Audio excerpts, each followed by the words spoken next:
Hello， 大家好，我係阿 Wing， 好多謝你返嚟探我。沙梨蛋糕最近宣布破產，所以今日想同大家分享我平時整得最多嘅蛋糕食譜。呢個蛋糕食譜呢係手殘都可以做到嘅。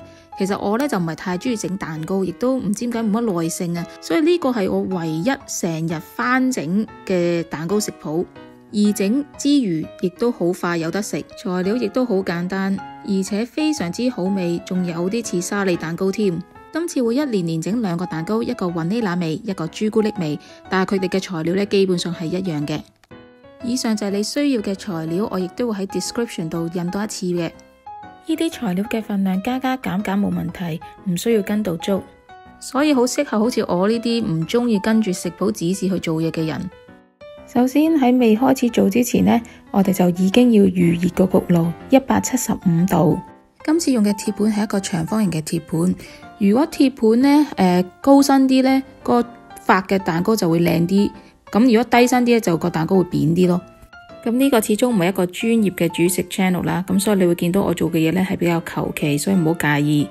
咁牛油方面呢，我就用咗呢隻冇奶成分嘅牛油，因為我將會整嘅呢就係一個冇奶成分嘅蛋糕。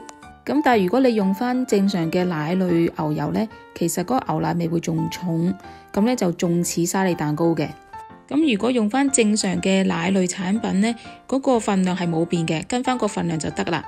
咁而糖粉呢，我就用開呢隻嘅，係所有超級市場嘅糖粉都得噶啦。首先呢，就將牛油同埋糖粉呢就溝埋佢啦。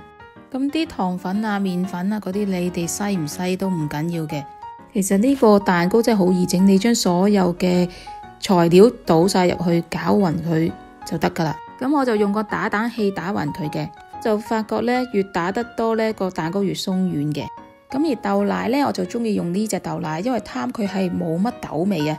唔用豆奶，落翻鮮奶都可以，而落嘅份量呢亦都一樣。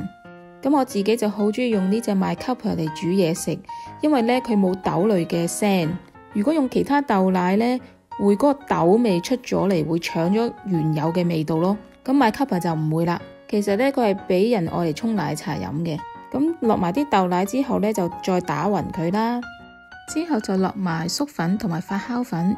粟粉同發酵粉呢，係乜嘢牌子都可以嘅。而自發粉呢，我就中意用呢一隻嘅。咁呢，就因為佢出咗嚟嘅蛋糕嘅糕，即係好難失敗嘅。我發覺用呢一隻，同埋起得都唔錯，感覺個蛋糕嘅質地好啲咯。咁又係各大超市都有得賣噶啦，又係。然後之後就又係抌埋落去啦，即係基本成個 process 都好求其嘅。不過呢，最緊要啲嘢唔好有粒粒就得噶啦。咁因為今次係整2個蛋糕，咁而其實呢2個蛋糕嘅材料係一模一樣嘅。咁由於時間關係呢，咁所以我已經整咗另外一個啦。咁2個蛋糕嘅分別呢，就係一個我就會落雲呢拿油，因為係原味沙梨蛋糕嘅原味雲呢拿味。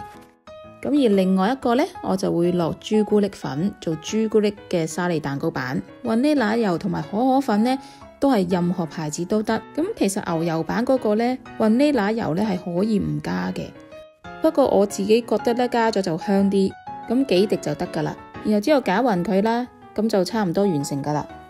咁而朱古力版嘅可可粉呢，又係你中意加幾多都得。不過記住，如果你越加多嘅可可粉呢，之前嘅糖粉呢就加翻多啲就得噶啦。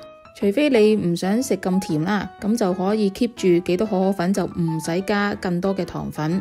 咁因為呢，沙梨蛋糕嘅朱古力顏色都好深下，所以我落可可粉嘅份量都幾重手噶。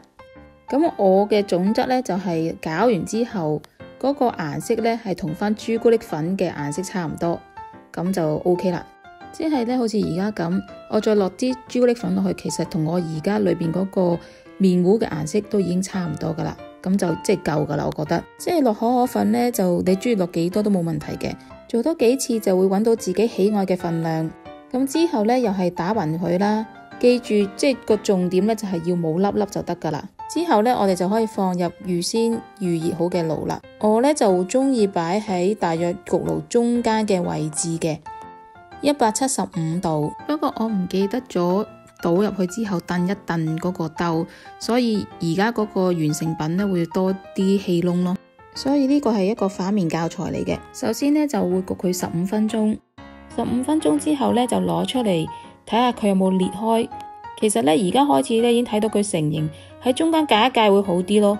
咁之後呢，就再擺翻去焗爐焗多15分鐘，咁基本上就完成啦。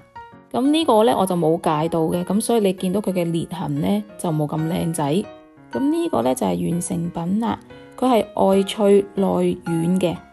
咁呢，而且你睇到都係濕濕地嘅仍然。咁呢個就用咗扁身嗰個殼啦，所以就唔係咁高身啦，個蛋糕就扁扁地嘅。呢兩款蛋糕呢，試過嘅朋友呢都好中意，通常食完呢都會問我攞 recipe 嘅。咁而呢個呢，就係牛油味啦，你可以好似沙梨蛋糕咁樣雪凍佢先再食，好正嘅都。如果快手9個字就有得食噶啦。咁呢，就完成咗都好 hea 但係又好好食嘅蛋糕啦。雖然蛋糕嘅樣子就唔係太靚，不過我唔係外賣協會嘅會員啦，咁所以呢，好食就得噶啦。而個蛋糕嘅味道真係唔錯噶，不妨試下。